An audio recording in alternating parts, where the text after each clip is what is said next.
जय हिंद बच्चों। चलिए आज के क्लास में मैं भारत के उपराष्ट्रपति के बारे में बताना चाह रहा हूं। एक राष्ट्रपति होता है और दूसरा उपराष्ट्रपति होता है। हमें तो सिर्फ बताना था उपराष्ट्रपति के बारे में, लेकिन यहां पर हमने दोनों चीजों के बारे में लिखा है कि राष्ट्रपति के भी बारे में लिखे हैं और उपराष्ट्रपति के भी बारे में लिखे हैं। और जब तक दोनों का तुलनात्मक रूप से जब तक नहीं बताएंगे ना, तब तक समझ में नहीं आने वाला है। इसलिए हमने राष्ट्रपति के बारे में भी हमने थोड़ी बहुत जानकारी दे दी है। अभी तक जितना भी हमने राष्ट्रपति के बारे में जो बताया है, इस बात का ध्यान रखिए कि मैंने आपको अभी तक कोई आर्टिकल्स वगैरह के बारे में, अनुच्छेद वगैरह के बारे में कोई चर्चा नहीं हुई अभी तक, क्योंकि इन सारी चीज़ों का भी आपकी ये आवश्यकता नहीं है। समझ रहे बात को? लेकिन जब आवश्यकता पड़ेगी उस वक्त हम बताएंगे। लेकिन इस चैप्टर में इस प्रकार के किसी भी अनुच्छेद की, किसी भी चीज़ की कोई आवश्यकता नहीं है। समझ रहे जी? ठीक से बैठना। स्टैंड लगा लेना, यहां पर स्टैंड नीचे झुक जाता है करती है। अभी से ये हाल है, डांड कुबर करके बैठेगी, तैसे दीवार में सटा के बैठेगी। अभी पूरा जीवन बाकी है जी। बात करती है तो भारत का उपराष्ट्रपति क्या, देखो अभी तक मेरा जहां तक पढ़ाने का एक्सपीरियंस रहा है ना, लड़कियों को हर एक चीज पसंद हो सकता है, हर एक चीज पसंद, लेकिन वह अपने इंसल्ट को बर्दाश्त नहीं कर पाती है। लेकिन यह भी बात सही है कि ज्यादातर लोग लड़कियों का ही इंसल्ट लोग करते हैं। क्या? लड़कियों का इंसल्ट ज्यादा करते हैं। खैर वो अलग बात है, छोड़िए, शांति से बैठिए, कोई हल्ला गुल्ला नहीं कीजिएगा। तो भारत का उपराष्ट्रपति, हमने यहां पर राष्ट्रपति और उपराष्ट्रपति दोनों के बारे में हमने यहां पर लिख दिया है ना, दोनों के बारे में हमने लिखा है। हमने दोनों के बारे में, हमको तो बताना था सिर्फ उपराष्ट्रपति के बारे में, लेकिन हमने यहां पर राष्ट्रपति के भी बारे में लिखा है। चलिए आज दोनों की तुलनात्मक रूप से जब तक नहीं बताएंगे तब तक न उपराष्ट्रपति के बारे में समझ में आएगा और न ही राष्ट्रपति के बारे में समझ में आएगा। ठीक है, आइए जानते हैं। चाहे भारत का राष्ट्रपति हो, चाहे भारत का उपराष्ट्रपति हो, दोनों का चुनाव कौन करता है? एक निर्वाचक मंडल होता है। कौन? निर्वाचक मंडल होता है। ठीक है, एक निर्वाचक मंडल के माध्यम से भारत के राष्ट्रपति का भी चुनाव होता है और भारत के उपराष्ट्रपति का भी चुनाव होता है। ठीक है, यहां तक समझ गए? एक एक पॉइंट को समझते जाइए। जिस प्रकार से राष्ट्रपति का कार्यकाल 5 वर्ष का होता है, उसी प्रकार से उपराष्ट्रपति का भी कार्यकाल 5 वर्ष का होता है।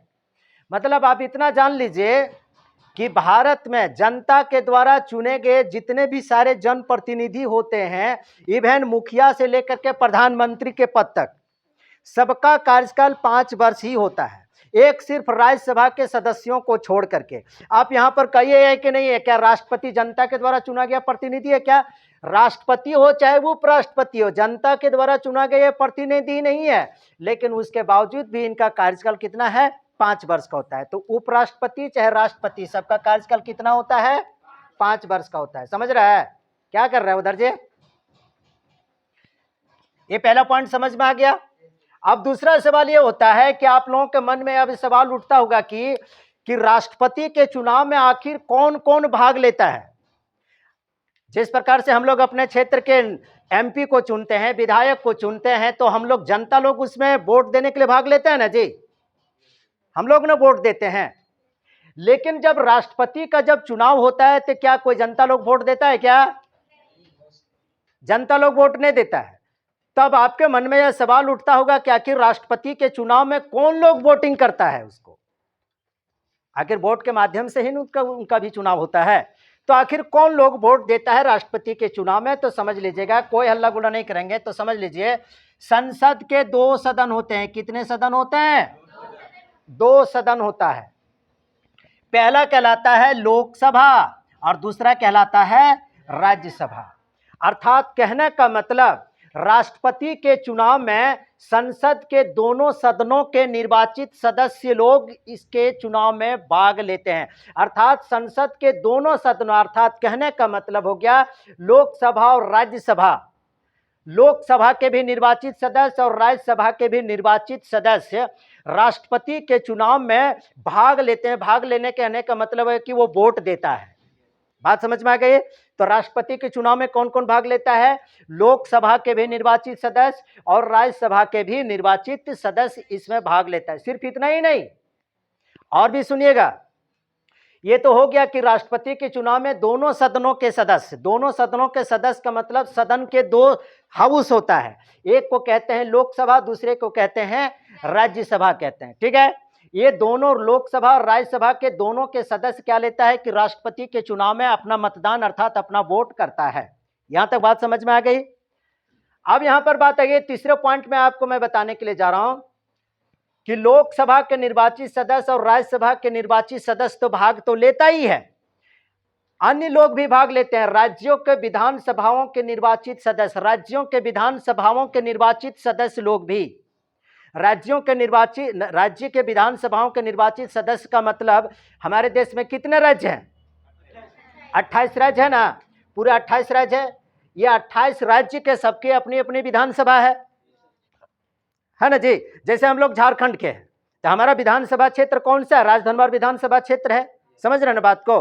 तो कहने का मतलब कि 28 राज्यों के विधानसभाओं के सदस्य, निर्वाचित सदस्य, 28 राज्यों के निर्वाचित सदस्य लोग भी राष्ट्रपति के चुनाव में भाग लेता है। अभी तक 3 लोगों के बारे में बताया कि राष्ट्रपति के चुनाव में लोकसभा के निर्वाचित सदस्य, राज्यसभा के निर्वाचित सदस्य अर्थात संसद के दोनों सदस्य के निर्वाचित सदस्य शामिल होते हैं, और तीसरा कौन लोग शामिल होता है?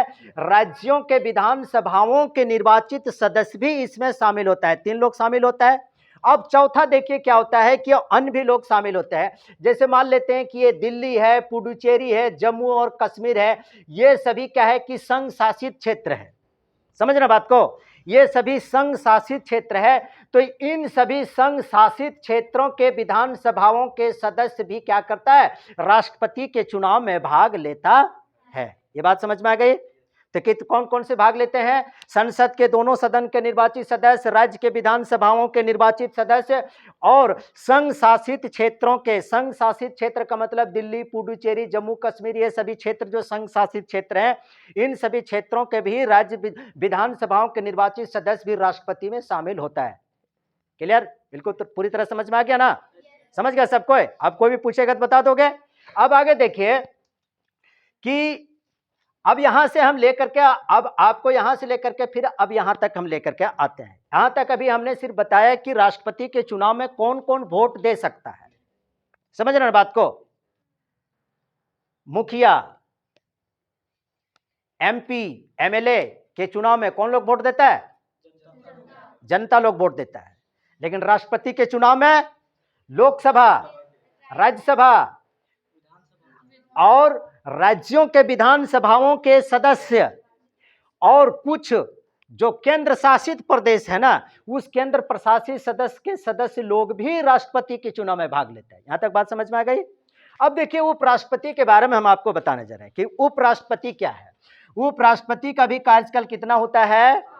5 वर्ष का होता है। अब जिस प्रकार से यहां पर आपने देखा कि राष्ट्रपति के चुनाव में ये सभी लोग भाग लेता है, अब दूसरा सवाल आपके मन में उठता होगा कि उपराष्ट्रपति के चुनाव में कौन कौन वोट देता है, अर्थात कौन कौन भाग लेता है। तो उपराष्ट्रपति के चुनाव में राज्यसभा के निर्वाचित सदस्य और लोकसभा के निर्वाचित सदस्य लोग भाग लेते हैं। कौन कौन? राज्यसभा के निर्वाचित सदस्य और लोकसभा के निर्वाचित सदस्य उपराष्ट्रपति के चुनाव में भाग लेता है। इसका मतलब इसमें 2 ही लोग, अर्थात कहने का मतलब इतना ही समझ लीजिए कि उपराष्ट्रपति के चुनाव में संसद के सिर्फ दोनों सदनों के निर्वाचित सदस्य लोग ही भाग लेता है। उपराष्ट्रपति के चुनाव में राज्य विधानसभाओं के सदस्य लोग भाग लिया? नहीं लिया। क्या केंद्र शासित प्रदेशों के सदस्यों ने क्या इसमें भाग लिया? नहीं लिया। तो इसमें और इसमें दोनों में अंतर, इसीलिए हमको दोनों को डिफरेंस करके हमको बताना पड़ा, तभी आपको बेहतर तरीके से समझ में आए। समझ रहे हैं बात को? तब यहां पर देखिए कि राज्यसभा और लोकसभा के निर्वाचित सदस्य, मत दो ही लोग, कहने का मतलब हो गया कि संसद के दोनों सदन अर्थात लोकसभा और राज्यसभा के निर्वाचित सदस्य लोग किस में भाग लेता है? उपराष्ट्रपति के चुनाव में। समझ रहे ना? लेकिन इसमें और अतिरिक्त है, लेकिन इसमें मात्र दो ही है। बात समझ गए? अब जहां तक राष्ट्रपति की उपराष्ट्रपति की पद की बात है, उपराष्ट्रपति की पद की बात जो है वह राष्ट्रपति से छोटा होता है। राष्ट्रपति से उपराष्ट्रपति का पद जो होता है क्या होता है? छोटा होता है। लेकिन ऐसा कहा जाता है, किताबों में इस प्रकार से एक बात और भी कही गई है कि उपराष्ट्रपति जो होता है ना, वो प्रधानमंत्री के पद से भी बड़ा होता है। लगता है ना सर? उपराष्ट्रपति का जो पद होता है ना, वो प्रधानमंत्री के पद से भी क्या होता है? बड़ा होता है। ऐसा किताबों में कहा जाता है, लेकिन प्रैक्टिकल तौर पर वो अलग चीज है। समझ रहे ना बात को? तो कहने का मतलब अब इतना समझ लीजिए कि राष्ट्रपति का जो पद जो है राष्ट्रपति से जस्ट नीचे का है। समझ रहे बात को? मतलब राष्ट्रपति बड़ा पद है और उपराष्ट्रपति छोटा पद है। ठीक, अर्थात राष्ट्रपति श्रेष्ठ है और उपराष्ट्रपति बस उसके नीचे बैठा हुआ व्यक्ति है। समझ रहे हैं बात को? तो पद जो होता है राष्ट्रपति से छोटा होता है, लेकिन कहा जाता है कि उपराष्ट्रपति का पद भी कोई कमजोर पद नहीं होता है। उनका भी पद जो होता है ना, ऐसा कहा जाता है कि नहीं, वह प्रधानमंत्री के पद से भी बड़ा पद होता है राष्ट्रपति, उपराष्ट्रपति का। यहां तक बात समझ में आ गई? अब यहां पर देखिए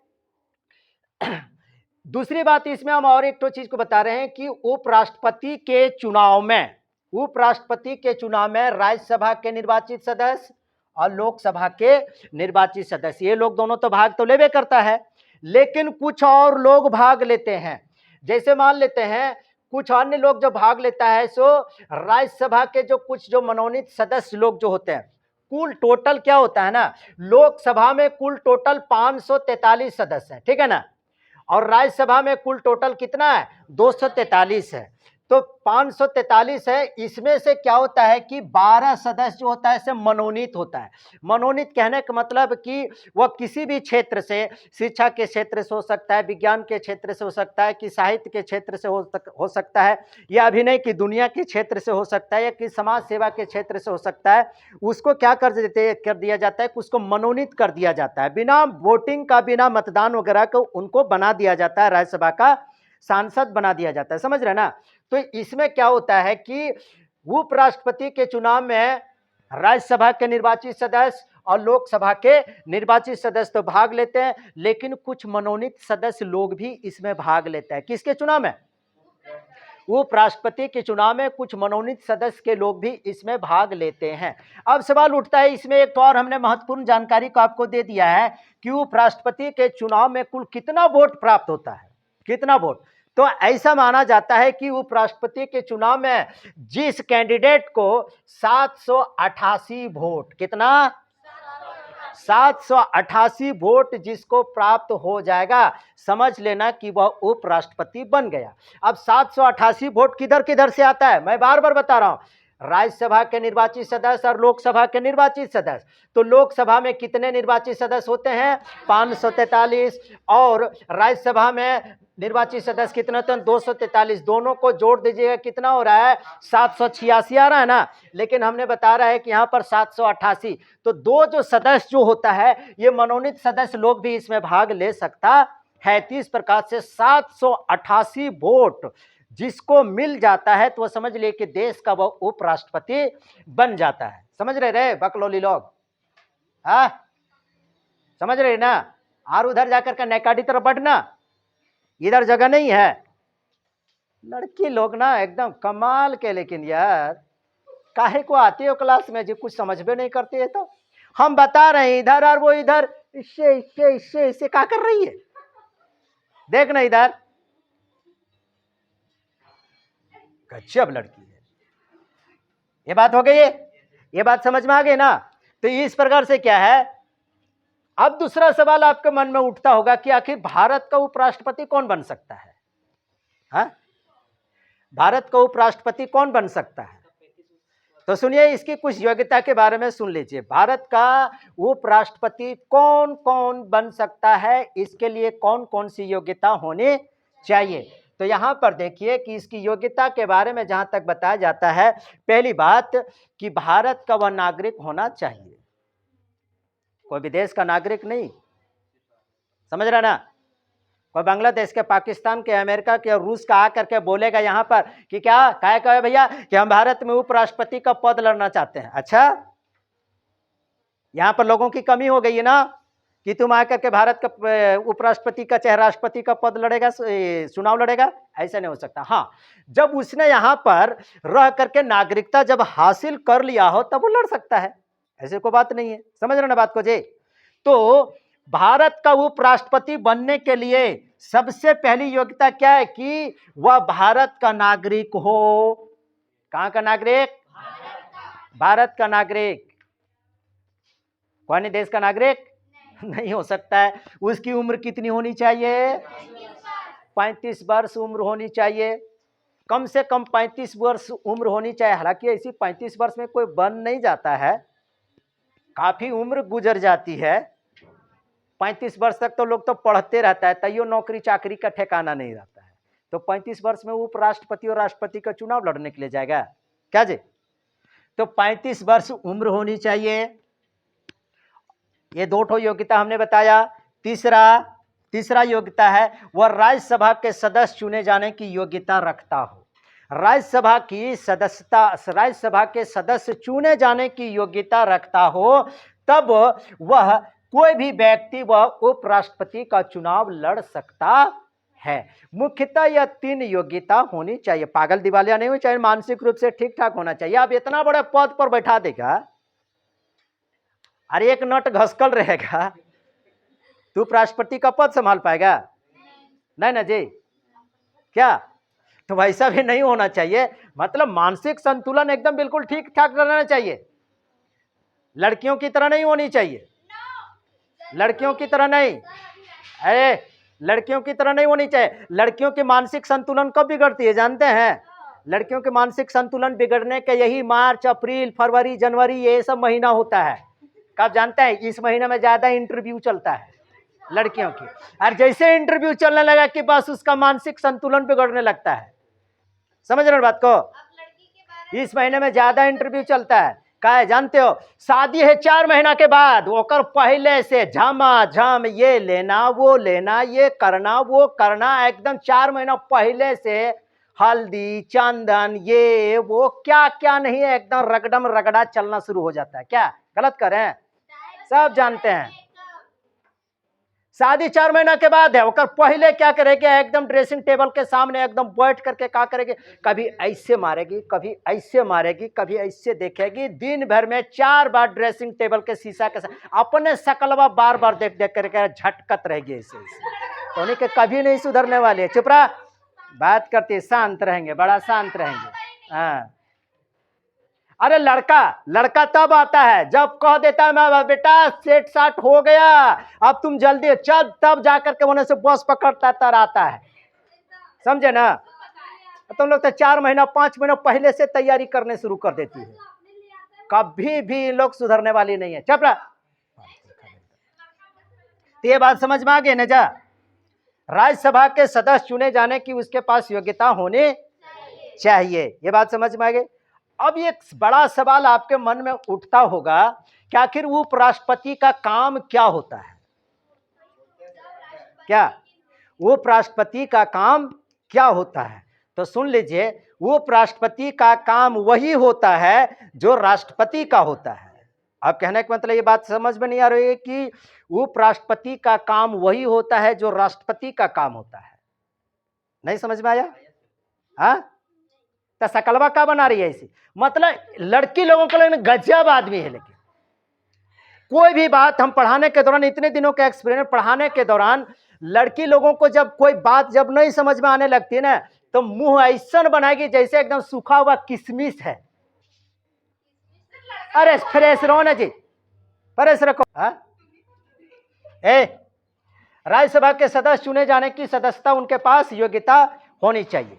अब यहां पर एक बात आती है, आखिर राष्ट्रपति का काम क्या होता है और उपराष्ट्रपति का काम क्या होता है? तो सुन लीजिए क्या होता है, सो सुनिए।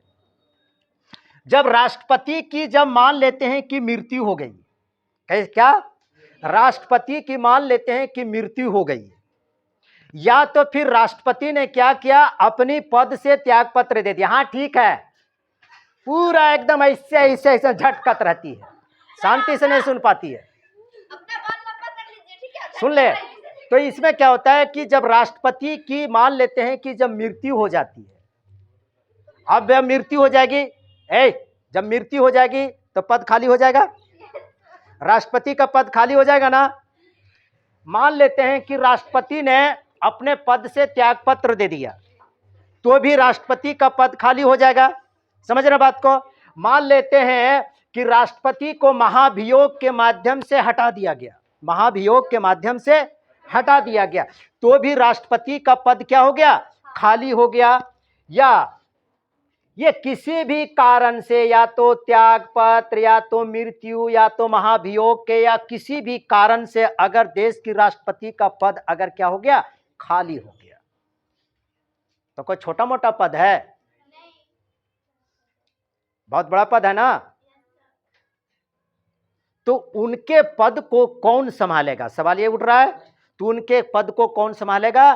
तो ऐसी परिस्थिति में उपराष्ट्रपति उनके पद को संभालता है। अब ये भी अब सवाल उठता होगा कि उनके पद को कब तक संभालेगा? जब तक क्या होगा, राष्ट्रपति क्या करे ना, उपराष्ट्रपति क्या करेगा, राष्ट्रपति के पद को तब तक संभालेगा जब तक कि नया राष्ट्रपति चुन करके ना आ जाए। जैसा कि ऐसा इसमें हुआ था, क्या हुआ था कि पद पर रहते हुए क्या हुआ था कि फखरुद्दीन अली अहमद की हो गई थी, मौत हो गई थी। फखरुद्दीन अली अहमद जब देश के जब राष्ट्रपति थे ना, तब फखरुद्दीन अली अहमद जब देश के राष्ट्रपति थे, पद पर रहते हुए उनकी मौत हो गई, तो राष्ट्रपति का पद खाली हो गया। तो उस वक्त के उपराष्ट्रपति बीडी जत्ती थे। कौन थे? बीडी जत्ती। तो बीडी जत्ती ने तब तक कार्यवाहक राष्ट्रपति के रूप में उनके स्थान को, उनके पद को संभाला जब तक कि कोई नया राष्ट्रपति चुन करके नहीं आ गया। तो हमने पहले ही कह दिया, उपराष्ट्रपति का काम वही होता है जो राष्ट्रपति का होता है।